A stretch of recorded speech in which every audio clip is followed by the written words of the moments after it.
I think it's time to talk about Dokken's 1984 album, Tooth and Nail.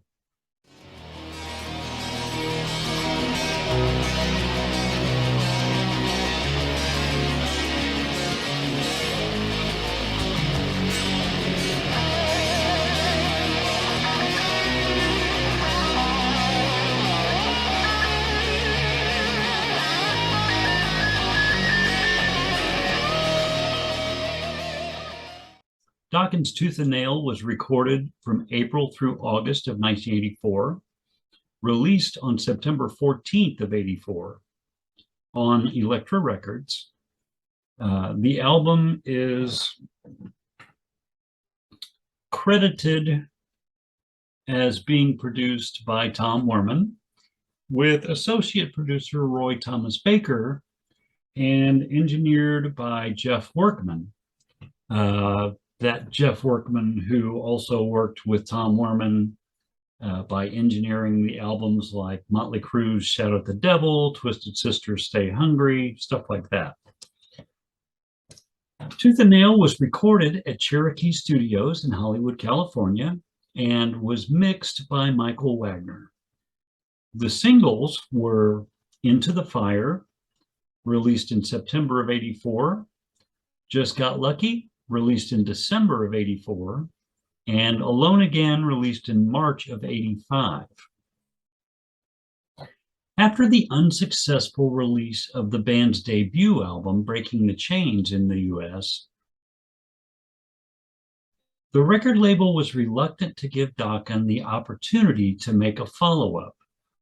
Dokken's management and singer were eventually able to convince the label's executives to give the band another chance, and it was this fight to survive as a recording act that actually inspired the title of what thankfully became their second album. But hey, don't take it from me. Here's the story according to Don Dokken, taken from his Full and Bloom interview on the making of Tooth and Nail. The link will be in the description below. Looked like you guys were on the verge of losing your deal after breaking the chains. They wanted to drop us. Look, we did an arena tour. They gave it their best shot. We toured arenas with Oyster Cult and YMT. And we had our shot. And the song Breaking the Chains was on every radio station. And what they called it back in the day was a passive hit. Everybody would say, oh, I love that song, but they didn't buy the record. So we get off the road after 8 months, busting our ass, and we come home, the record company goes, well, guys, you sold 100,000, and that's not really worth all the money we invested in you to keep you on the label. And I basically just begged and pleaded to give us one more shot. I went and had a meeting with Tom Zutat and everybody and said, let us just at least write some demos. And if you don't like them, you can drop us. If you like them, we'll make a record. So I talked to the boys, and I said, guys, this is our last chance. If you guys don't pull together, we don't pull together as a band, we're all going to be back playing clubs singing Little Red Corvette. So the band pulled together. The three of them went and did their thing, got a big ounce of cocaine, and they did what they did. And I wrote my songs in my apartment. And production of Tooth and Nail, as I've said, was entrusted to renowned record producer Tom Werman. But the recording sessions were basically a torturous struggle from the very start for pretty much all involved. The clash of egos between vocalist Don Dokken and guitarist George Lynch, who, as you're about to hear, literally could not work together in a recording studio at the same time, combined with the cocaine-fueled excesses of the musicians and technicians that were in the studio, and the backstabbing work practices of Werman's own production team, quickly made it impossible for Werman to complete the project. Now, I've got to interject here. This Don Dokken interview is really fantastic, but a lot of the information is also kind of jumbled, and it would take me forever to sort it all out into any sort of actual logical order for the purposes of this video. And I just don't have that kind of time. So Do me a favor and just try to keep up the best you can, and we'll all get through this together. But basically, there were a whole series of problems hampering the band's efforts to get this album done. One of those, of course, was the fact that the singer and guitarist pretty much hated each other right from the start. Another was the conflict between George Lynch and Tom Werman. Another was engineer Geoff Workman working against Werman, apparently at every opportunity. Never mind worrying about competing with Motley Crues and the Rats and the Scorpions and Iron Maidens of the world. If you're in Dokken, first, you've got to find a way to survive your own band long enough to accomplish almost anything. As for Dokken and Lynch's recording practices, according to English music journalist Malcolm Dome, quote, Werman set the working schedule to avoid the contemporary presence of guitarist and vocalist in the studio, with the former recording with the rest of the band late morning and in the afternoon, and the latter going in and doing his vocals at night. This arrangement was maintained for all of the permanence of George Lynch in the band, meaning this album, Under Lock and Key, Back for the Attack, and so on, as he and Dokken never worked together in a recording studio. For more on that and the reasons Tom Werman wasn't able to complete the project after recording the basic tracks. I've also interviewed Tom Werman a few times. We had talked about his experience working on Tooth and Nail. The poor guy. He got tortured in that recording session. He said that he had clashed with George. From day one. And I'm just wondering, is it true that you and George never were in the studio at the same time? Never. We couldn't. George would record his guitar tracks in the daytime. I'd be home, and then Michael Wagener took over, and Tom did most of the record until Tom just couldn't take it anymore with George. George was just being a brat. So I said, well, we got to get somebody else to come in here and finish this record that George would get along with. And so I called Michael Wagener to come finish it. And Michael would just call me like 11 o'clock at night and say, okay, George and Geoff and Mick are off to the Rainbow to chase chicks and do blow. And I'd come in the studio, and just Michael and I would just do vocals by ourselves. Did you not cut any vocals with Tom? Was he already out of there? No, I don't remember. I think I cut some vocals with him. Yeah, I think so. Because it said he did pre-production for the album, and he helped select songs and help with some of the arrangements. Yep, and I think he cut all the basic tracks. Tom did the drums and the guitar and the bass. You know, I don't know what was going on with George then. He just tortured Tom. Tom was a really nice guy, and George just harassed him and tortured him, and it'd be like Tom would ask him to do it again or try something else, and he'd just go, no. You know, so we weren't getting a lot of progress. George just was very stubborn, and it just came to a breaking point, and I said, we'll never get this record done because George is not going to cooperate. So that's the way it was. So we brought in Michael, and they brought in Roy Thomas Baker, the famous producer, to oversee the whole thing. On Wikipedia, it said that George didn't want. Now, of course, I know you have an incredible friendship with Michael at this point, but it said on there that George didn't want Michael involved in it. No, and I just basically said, tough shit. He was worried that because Michael was my friend, he had this thing in his head that Mike would do the mixes and my vocals would be super loud. And I said, no, George, Michael's going to mix the album and the vocals are going to be where they're supposed to be. Why would he turn the vocals up too loud? It doesn't make sense. Michael's going to do what's best for the mix. George felt that Michael and I were so tight that he would turn my vocals up too loud. So then we ended up bringing Roy Thomas Baker in to oversee all the final mixes to make sure that Michael wasn't turning my vocals up too loud. It was all kind of ridiculous, but you know, drugs make you crazy, and there was a lot of drugs going on during the Tooth and Nail sessions. According to the writing of Canadian music journalist Martin Popoff,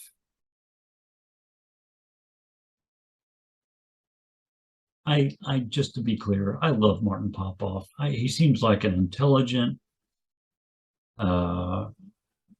knowledgeable music fan, and I adore him. I love watching him on the podcasts and things like that he does. But I do love to tease. I've never met Martin. I've never talked to Martin. I would love to, but until I do, and probably even after I did, let's just have some fun. Anyway, according to the writing of Canadian music journalist Martin Popoff,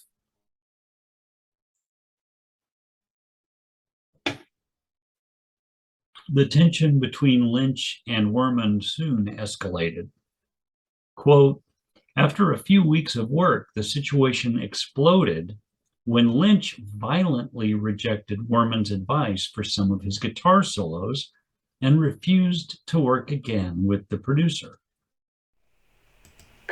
Can you tell me a little bit about the Dokken Tooth and Nail story of why you didn't complete that record? Yeah, George. All about George. He was a great guitar player. We had I was working then with the engineer who did Shout at the Devil. Jesus, I can't even remember. Sure, Geoff Workman. Yeah, Geoff Workman. And he was a brilliant engineer and an alcoholic. And he was extremely divisive. And his habit was to get with the band, find the leader of the band, the guy who kind of was, the driver of the band, the most influential, and talk shit about the producer. This is why he was actually available, because he had been working, I think, with Roy Baker, and Roy got rid of him, so I picked him up. And he would talk shit about the producer and say I'm doing everything, meaning himself. And what he did on that record was he set up a microphone in the control room, recorded me, and then edited the conversation, bits, many parts of many conversations to completely change the meaning of everything I said, and then he played it for George. And this was all going on without my knowing anything. And then George did, we were doing a guitar solo one day, one night, whatever. And he was shredding and ripping and everything, and he had already done Tooth and Nail, the song. And it was a brilliant solo. I mean, really great. One of the great solos, guitar solos I've ever heard. And, it was a composition. But on this other song, he was just kind of, playing fast. And not really, he didn't have any melody, he didn't have any progression. He wasn't taking you from point A to point B. And I said, George, you're playing great. I love the way you play, but I really think you should work on the composition, work on the on the shape of the solo. So and make it more like Tooth and Nail in terms of melody and make it a little more memorable instead of just noodling around on the neck of the guitar. And he got very angry and he threw his guitar down and he said, I don't know, he started swearing at me and I think Workman had told him that I was a fag and this and that, and he called me names, and it was really bad. And I said, George, you seem to be pretty angry. Would you like to come in here and hit me, maybe? And he did not. And then we stopped the session. Then I said, all right, we're gonna quit for the night. And I went home and I said,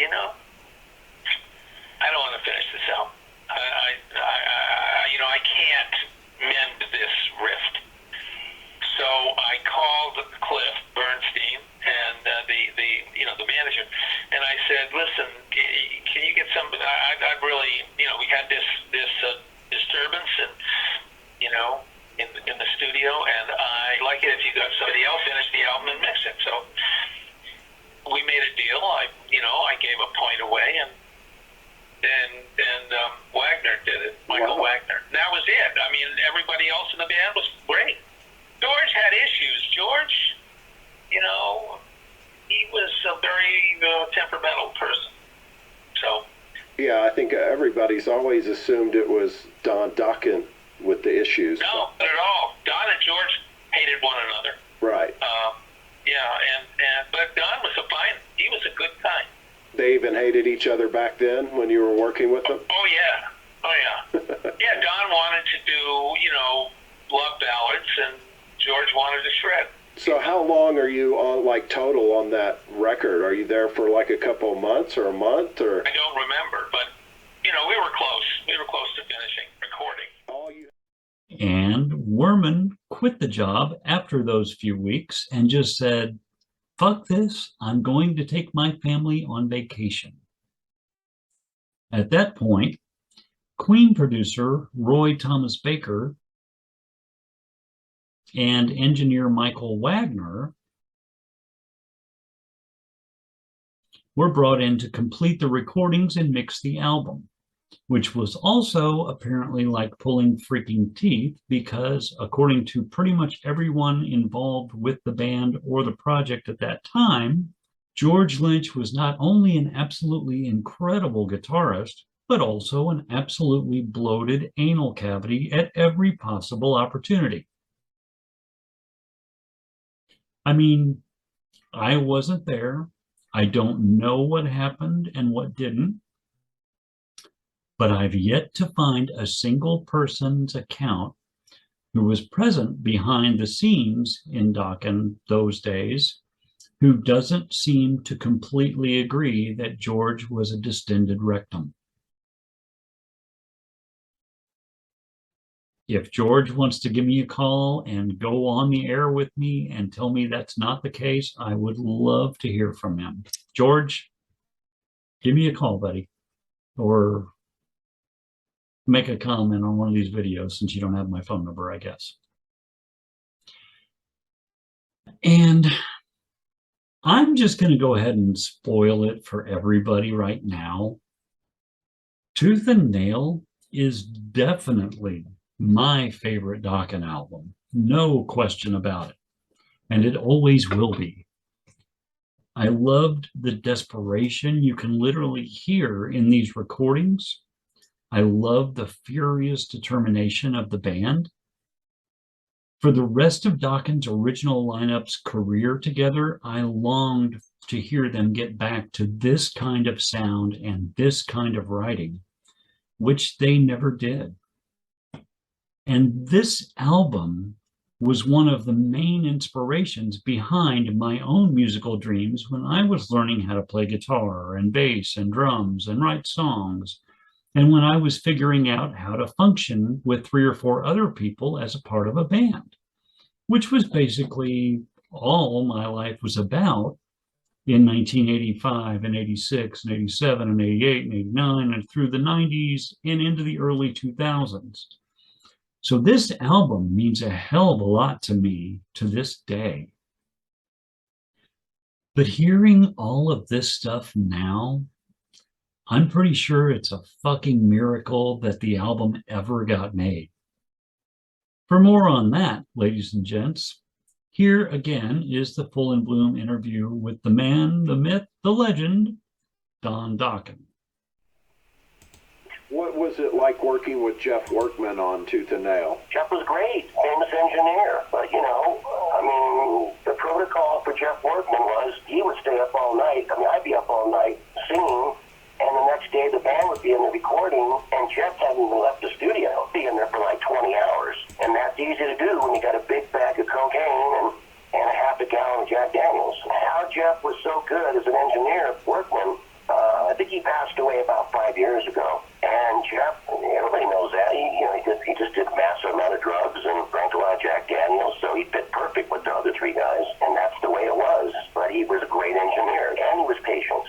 Geoff was very patient. He'd let the arguments fights and the bickering, it just went over his head. He'd just be drinking a Jack and Coke and doing a couple lines of blow. And that's what he did. And then, unfortunately, doing that for decades, caught up with him, and he passed away. And he was Roy Thomas Baker's guy. When Baker was doing like Zeppelin and all the other bands, Roy Thomas Baker was the engineer. And I think Geoff had done 3 back-to-back albums with Tom Werman. And maybe that's why they had their issues, because they had done Shot at the Devil. And then I think right before your record, they're doing Twisted Sister, Stay Hungry. Correct. Now, when I talked to Tom, he said that Geoff was incredibly divisive and would fuck him over. He talked about how Geoff would record him in the studio and then edit things together and play it for the band later. Oh, he talked about that? Yeah, they'd be recording Tom talking about this and that, and girls and sex and whatever. And then they'd sit up all night and edit it to make it sound like he was a pervert.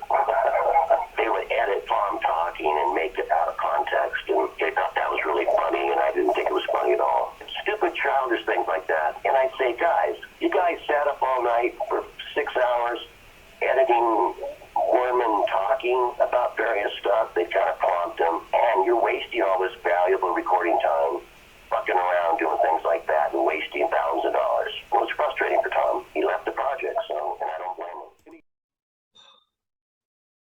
Okay, so to summarize, we've got the cocaine and the liquor cabinet and the asshole guitarist, and the producer has already run from the studio screaming and pulling out what hair he had left at that time.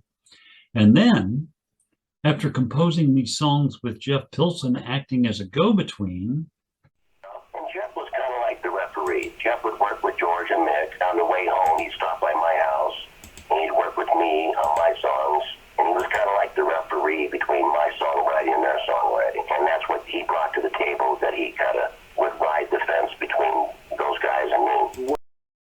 And after all of Workman's bullshit, and after Lynch apparently becoming violent with Werman in the studio for making a suggestion, which of course led to the band having to switch producers, and then naturally Lynch and the rest of the band continually refused to work on the album with Michael Wagener involved, because he and Don were friends, and they were afraid that Wagener would play favorites while mixing the album by making Don's vocals too loud.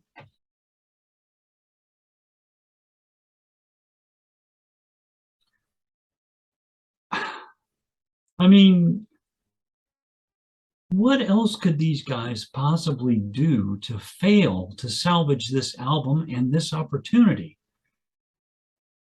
Even in early 1984, these record companies weren't quite to the point yet of just walking around LA and throwing darts at the bands and giving whatever they hit a contract. How else do you want to screw this up, guys? Oh, yeah. How about George Lynch deciding to just up and disappear for a week before the sessions were finished without any word to anybody about where he was going or why? Yeah, that sounds about right. But eventually, miraculously, Tooth and Nail received positive reviews, but was a slow seller, reaching the peak of number 49 on the US Billboard 200 album chart and gold status more than 10 months after its release. While Lynch became a huge guitar hero almost immediately, and Don Dokken himself was widely considered one of the better vocalists of the 80s hard rock and metal bands. Interestingly, according to Billboard, Tooth and Nail made it to number 71 on the Billboard 200 chart during the release of Into the Fire as a single, then fell off the charts for a week before re-entering and rising to number 77 during the release of Just Got Lucky.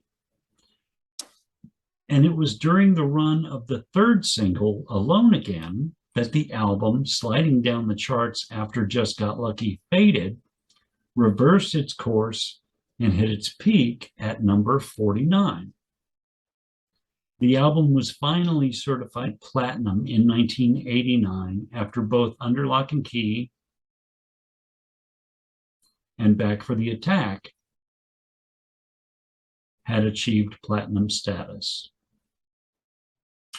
Professional ratings of the album, AllMusic gave the album 4 out of 5 stars, while the Collector's Guide to Heavy Metal gave it 8 out of 10.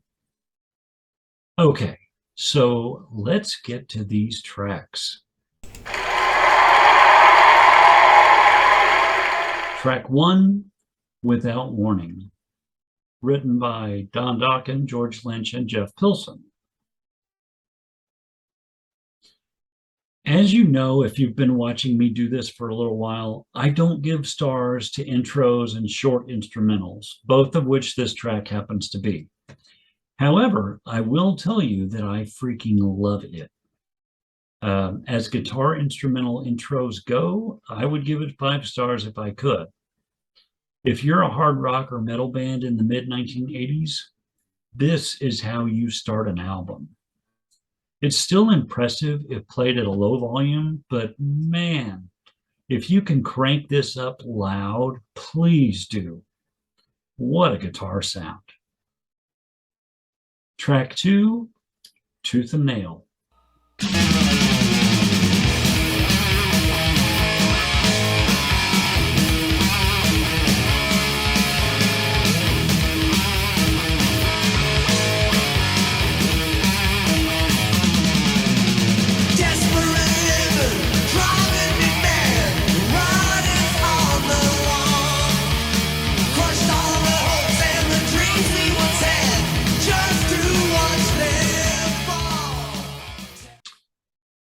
5 stars.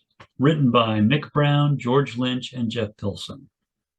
Similarly, this is also how you open a hard rock or metal album. What a freaking song.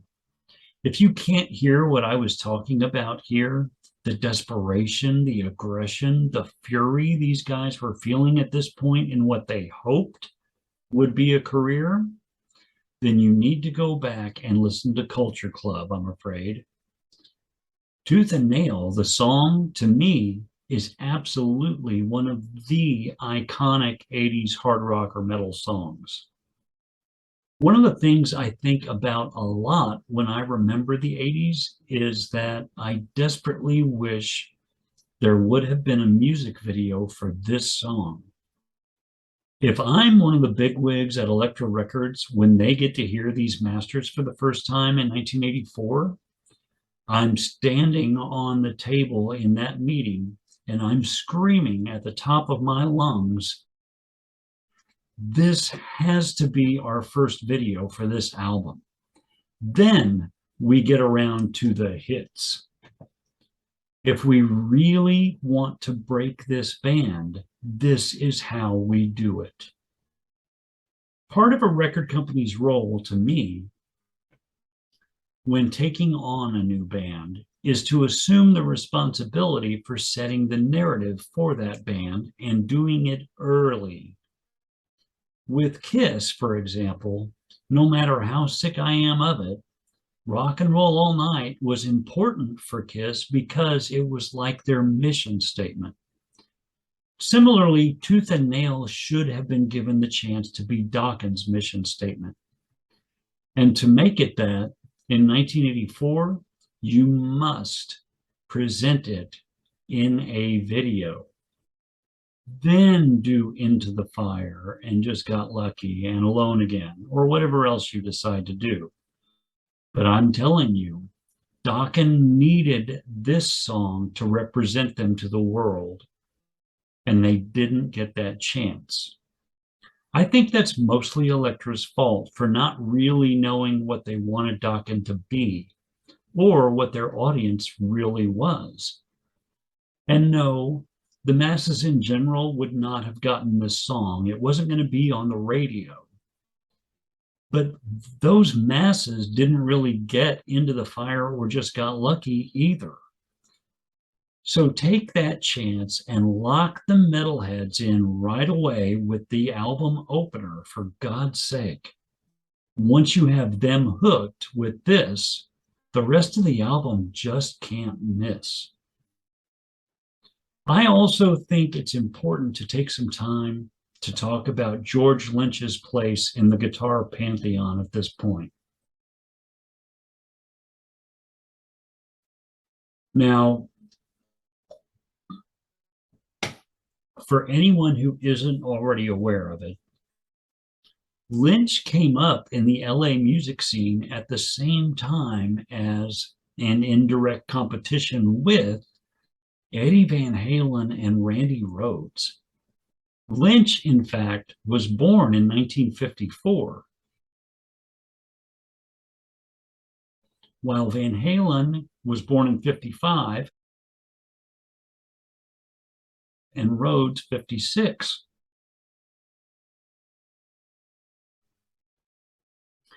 They came up together. They used to go and watch each other play in those LA clubs, and they stole all kinds of shit from one another in the late 70s. And then, of course, Van Halen got signed and exploded in 1978, while Rhoads and Lynch were left to duke it out in the LA clubs trying to get signed with their respective bands.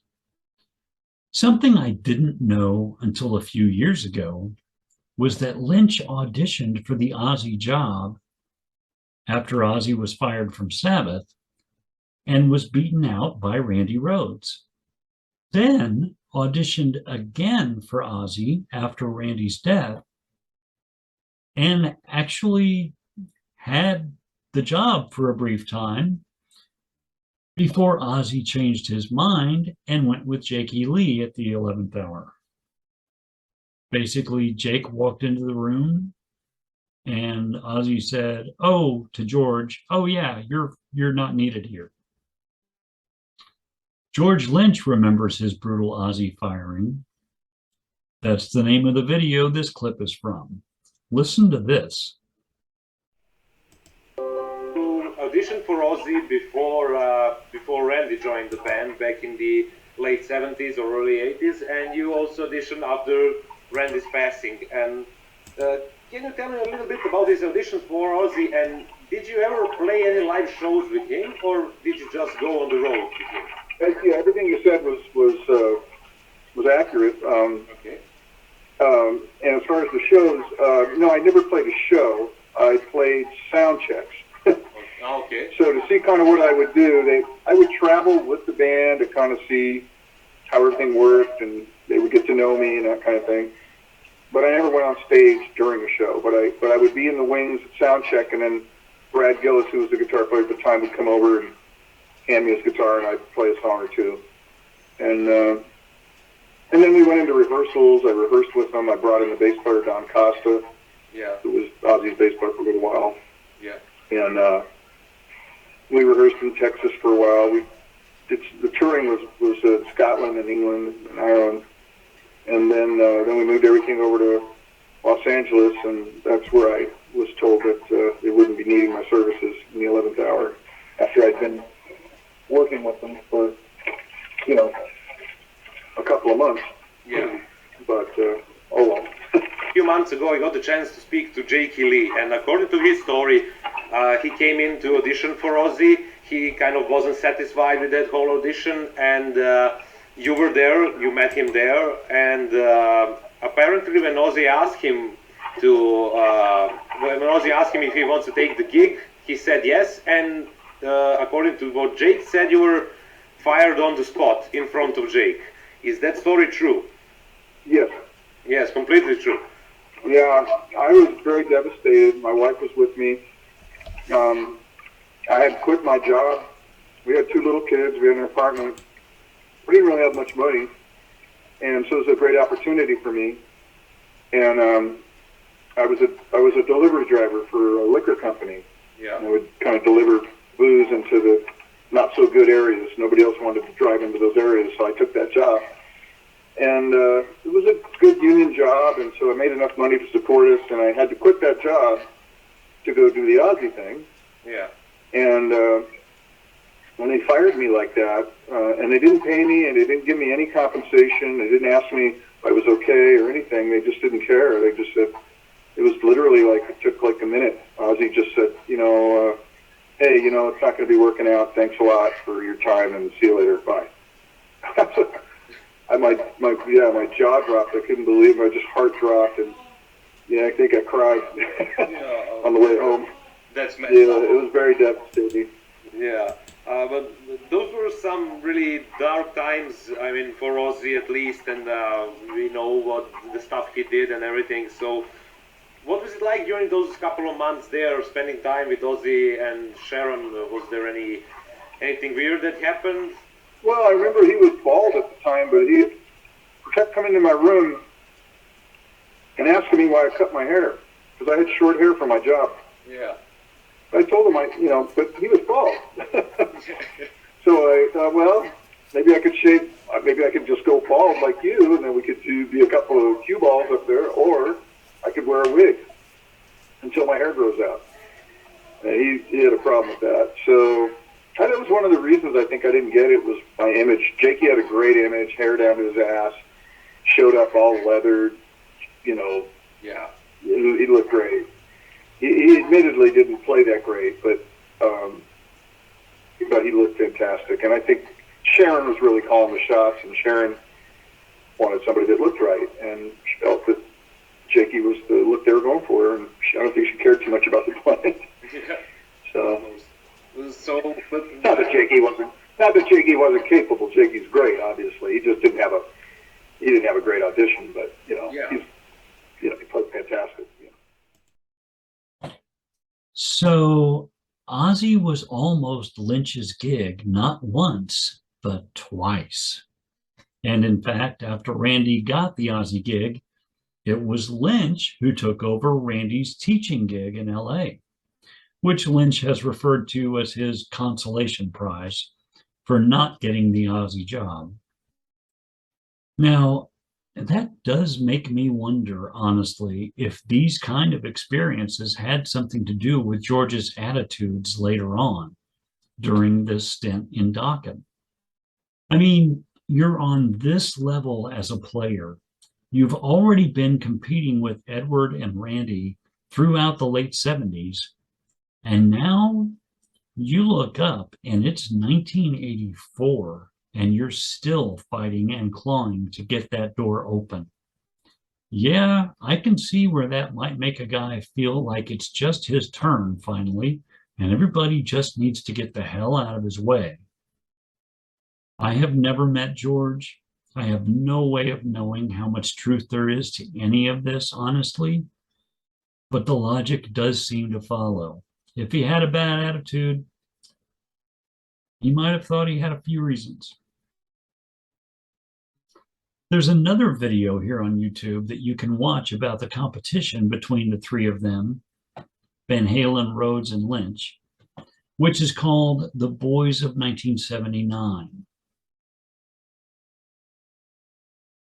And I definitely recommend doing that when you're done here if the 80s guitar player is something you're into. As usual, I will be including links to all of these videos in the description below this video, so you can go down the rabbit hole as far as you wish. Now, for me, this whole guitar rivalry is a really big deal at this point. These three guys are just head and shoulders above everybody that comes out of that LA scene, as far as I'm concerned. Warren DeMartini is my favorite 80s guitarist, as I've said many times, yes. But Van Halen, Rhodes, and Lynch are just completely mind-blowing players who are definitely the numbers 1, 2, and 3 to get their faces carved into the 80s guitar Mount Rushmore, in my opinion. No matter who you consider number 4 to be. And for Lynch, the Tooth and Nail album is the album that punched his ticket to that status. And even if he'd never recorded again, he's there based on his work here. Aside from the George Lynch performance in this song, which, let's be honest, is pretty much what pushes the track into the stratosphere for most of us.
The song itself is just incredible.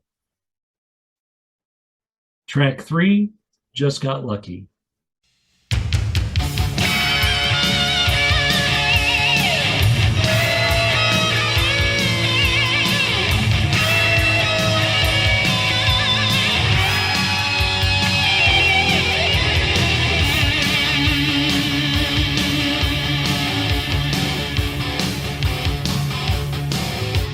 Should've known better, should've seen right.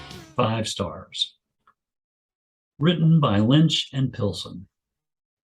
I think we're all pretty familiar with this one. George playing the solo on a volcano, literally right before it erupts. His shoes actually melting while he's standing there. Don and the band in front of all those mirrors. I love this song. Absolutely love it. Like the title track, this is one of my favorites on the album for sure. I absolutely love Don's vocals on this album, by the way.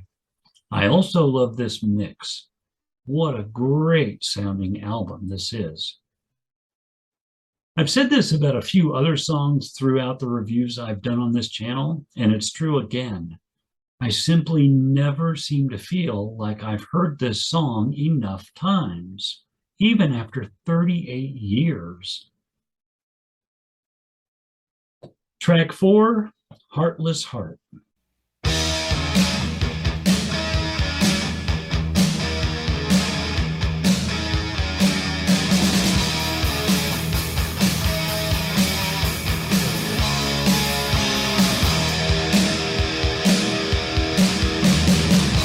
Every night it's the same old thing, baby. I tried, yeah, I tried. Let's put an end to this misery, baby. I tried. 4 stars. Written by Brown, Lynch, and Pilson. Okay, and obviously with 1 star less, I'm not quite as crazy about this song as I was the others. It always just kind of felt like it was a little more filler than the previous tracks, but I still love it. It's just not one of those songs I ever get the album out specifically to listen to. Amazing backing vocals on this track, though. Wow. And I'm talking about the harmonies on the bridge here, folks. The it just kind of keeps going through that whole section. It's awesome. And my God, after listening to this song for 38 years, I literally just realized there's no guitar solo. How did I miss that? Track 5, Don't Close Your Eyes.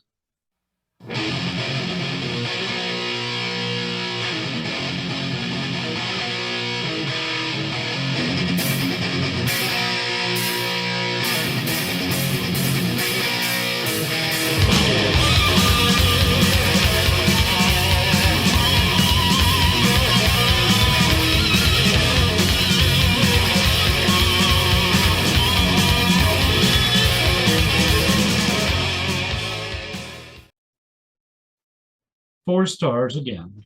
written by Dokken, Lynch, and Pilson. Another not quite as crazy about it song here, but like Heartless Heart, I still love it. I just don't love it quite as much as the title track and the other ones that can sort of hold up when compared with the title track.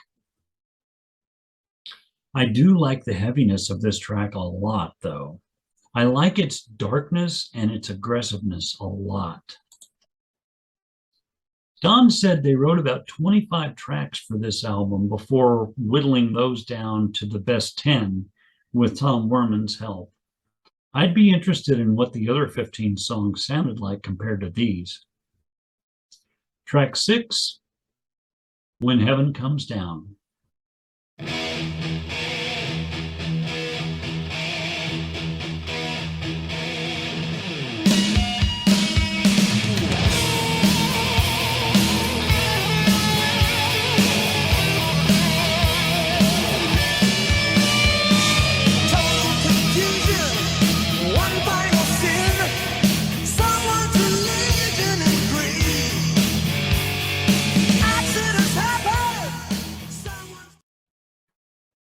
Five stars.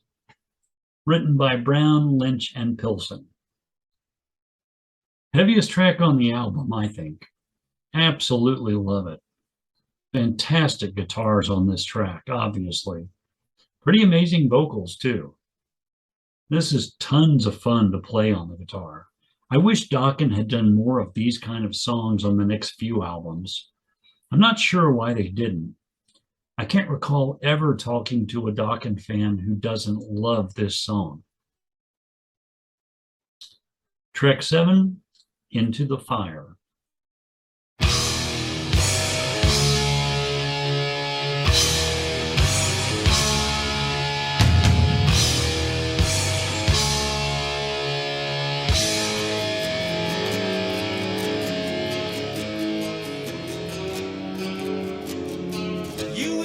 Spell, your eyes, they beckon me. Your lips, they speak lies and misery. 5 stars. Written by Dokken, Lynch, and Pilson. Okay, and this may be a little off-putting to some of you, but I give this song 5 stars. I think it's a great song. But I also think it's somewhat overrated on this album. I'm not sure why. I just don't hold it in such high esteem that I put it above the other 5-star songs I find here.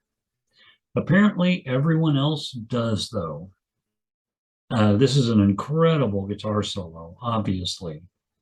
I'd still rather listen to When Heaven Comes Down if forced to choose, though. I used to play this in the first band I was in.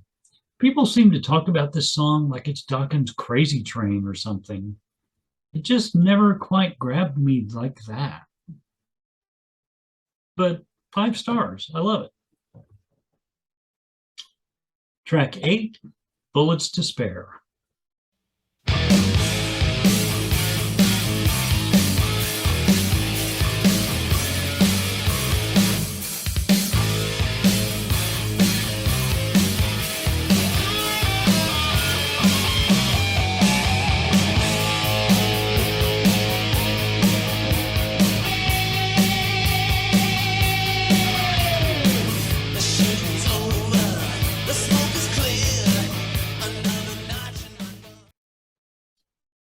So close to 5 stars, but I gave it 4. I really love this track. Written by Brown, Dokken, Lynch, and Pilson. I still remember going in for one of my first guitar lessons. Like I've said before, my guitar teacher introduced me to Dokken. I remember him telling me I could pick any song on the album and he'd teach it to me. Just because he loved the album so much, he wanted any excuse to sit with one of the songs for a little extra time when he got home. I picked this song. He asked me, why this one? I didn't have an answer. I just liked it for some reason. I still do. Maybe because something made it sound a little easier to learn and play on the guitar than a few of these other tracks, I guess. I'm not sure. I couldn't quite go 5 stars, like I said, but it was definitely close for me. This is one of the closest things to a party song Dokken ever did, in my estimation. Or at least it wasn't a breakup song. Track 9, Alone Again.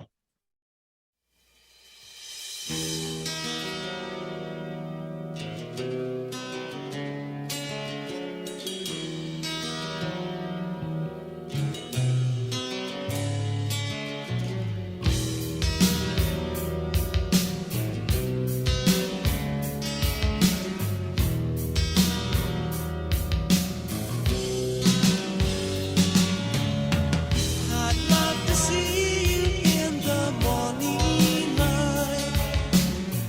I like to feel you when it comes to night. 5 stars. Written by Dokken and Pilson. Nail, you wrote a version of Alone Again in 1975. Yeah, when I was like 23 years old, and I did an 8-track of it. Actually, Bobby Blotzer played the drums on it. That was more of an airborne song when we're still airborne, and I wrote it, and we did it on a little 8-track studio. And again, you know, it ended up on a cassette and just thrown in my closet and was forgotten about. And when we did Tooth and Nail, the album was finished, and we gave it to the label. But by the time we did Tooth and Nail, all these bands were putting out ballad videos. Everybody had a ballad. So we didn't have a ballad on the album because George said, I don't want to do any ballads. We're a hard rock band, and he just thought that ballads were bullshit, and he didn't want to do it. So I found this song, Alone Again, probably one of the first recordings I ever did, and I took the cassette, played it for Geoff, and Geoff and I went in the studio and reworked the song to the current version. And that was the last thing we did to go on Tooth and Nail. And that song turned out to be a classic. It's what really pushed that record into the stratosphere, right? Yep, as soon as that came out, we went platinum. But it almost didn't make it. That's the same thing. George refused to do it. I wanted to do it. And the record company said, you do it or else, you know. So that was that. Tom Zutaut said, I want this song on the record. And so Geoff and I, we reworked it. And the band still didn't believe in the song. We did 3 videos for that album. Into the Fire, The Hunter, and It's Not Love. And went on tour for a year. And then the tour was over, and I said, you guys are really missing the boat here. We should have put out Alone Again, and everybody's fighting me on it. We don't want to do it. We don't want to do it. We don't want to do it. We ended up out of our own pocket paying some camera crews to come down. We were playing one of our last shows, which was at the Palladium in Hollywood, and that's why it's all live footage.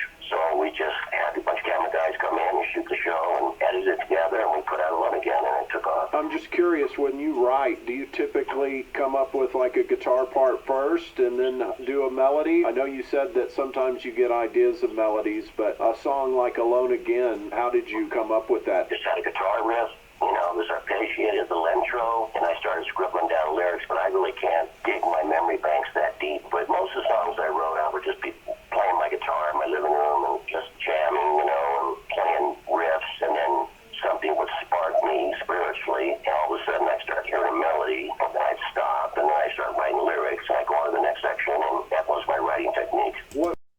Absolutely one of my favorite Dokken songs. Probably my favorite Dokken video. One of my favorite ballads of the entire decade.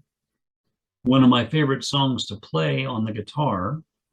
And a song that, as I've said before in 1 or 2 of these videos, I played on guitar in almost every band I was ever in.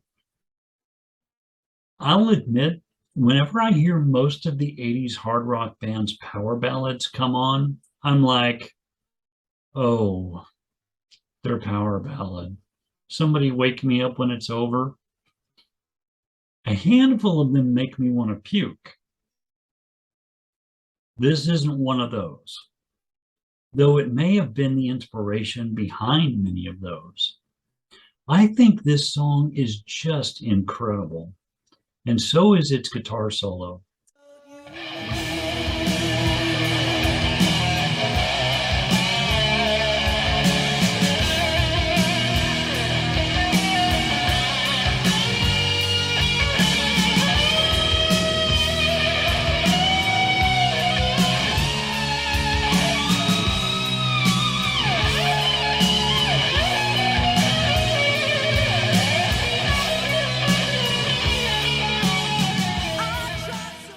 For me, though, it's also one of the best recorded songs of the entire genre in the decade of the 80s.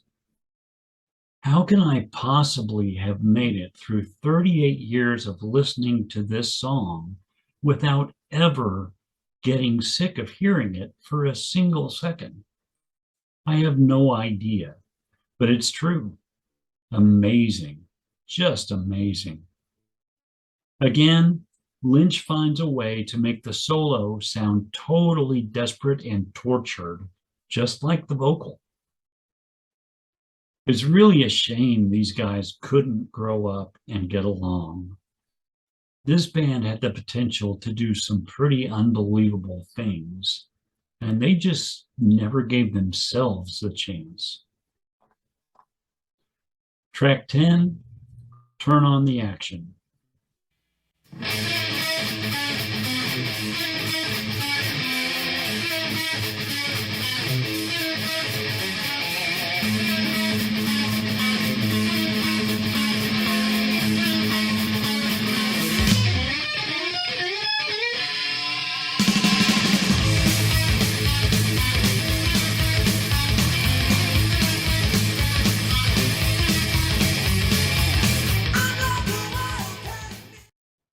Five stars, written by Brown, Lynch, and Pilson.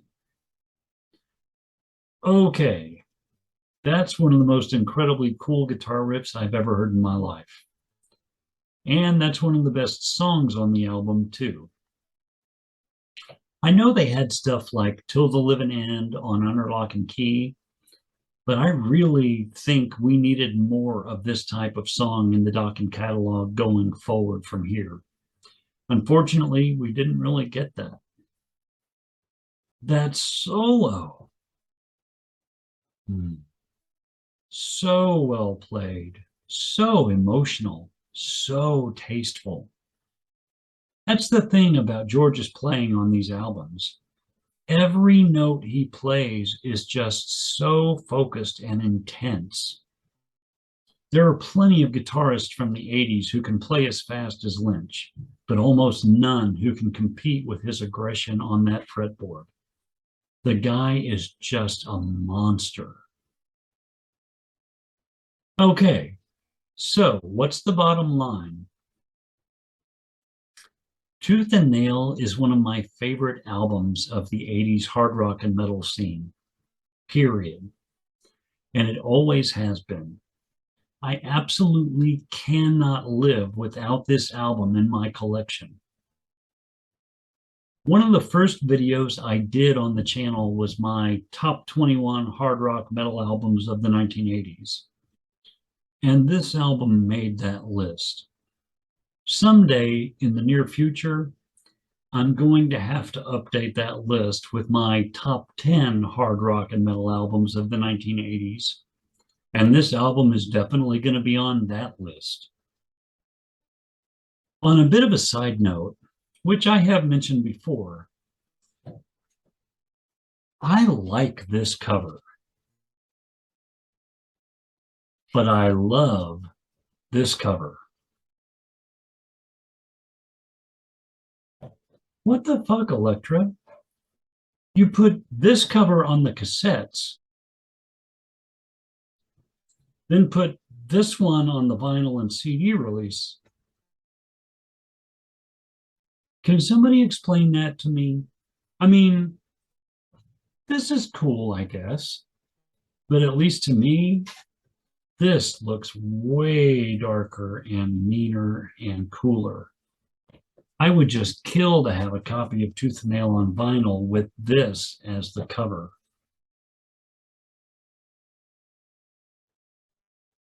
To wrap up, I guess, I love the production, love the mix. I love the playing, the writing, the vocals. I just love the overall feel of this record.